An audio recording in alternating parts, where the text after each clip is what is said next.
നടിയെ ആക്രമിച്ച കേസിലെ അന്വേഷണം അട്ടിമറിക്കാൻ ദിലീപ് വ്യാജ വാട്സ്ആപ്പ് ഗ്രൂപ്പ് ഉണ്ടാക്കിയെന്ന അന്വേഷണ സംഘം. ഇനി മരങ്കേറ്റം തന്നെയാ നല്ലത്. മഞ്ജു വാര്യരുടെയും ADGP ബി സന്ധ്യയുടെയും വ്യാജ പ്രൊഫൈലുകൾ ഉൾപ്പെടുത്തിയായിരുന്നു ഗ്രൂപ്പ്.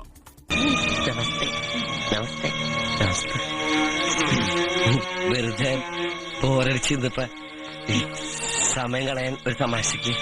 ആ വാട്സാപ്പ് ഗ്രൂപ്പിന്റെ പേര് തന്നെ ഇങ്ങനെയാണ്, ദിലീപിനെ പൂട്ടണം എന്നുള്ളതായിരുന്നു ആ വാട്സാപ്പ് ഗ്രൂപ്പിന്റെ പേര്.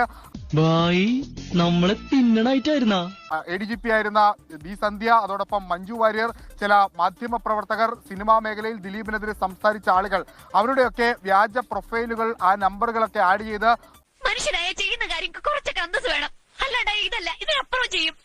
പരസ്പരം ചാറ്റ് ചെയ്യുന്ന രീതിയിലുള്ള സ്ക്രീൻഷോട്ടുകളൊക്കെ എടുത്തു പ്രചരിപ്പിക്കാനുള്ള ഒരു ശ്രമം ദിലീപിന്റെ ഭാഗത്തുണ്ടായി. അപ്പൊ തട്ടിപ്പാണല്ലേ? അങ്ങനെ നിരവധി തെളിവുകൾ ദിലീപിനെതിരെ കണ്ടെത്താനായിട്ടുണ്ടെന്നാണ് അന്വേഷണ സംഘം പങ്കുവെക്കുന്നത്. കാലങ്കോഴി കൂവ അവന്റെ അമ്മയുടെ മ്യൂസിക്. ഹലോ, ഞങ്ങളിവിടെ പാപ്പിച്ചായന്റെ വിഷമത്തിൽ പങ്കെടുത്തോണ്ടിരിക്കണേ.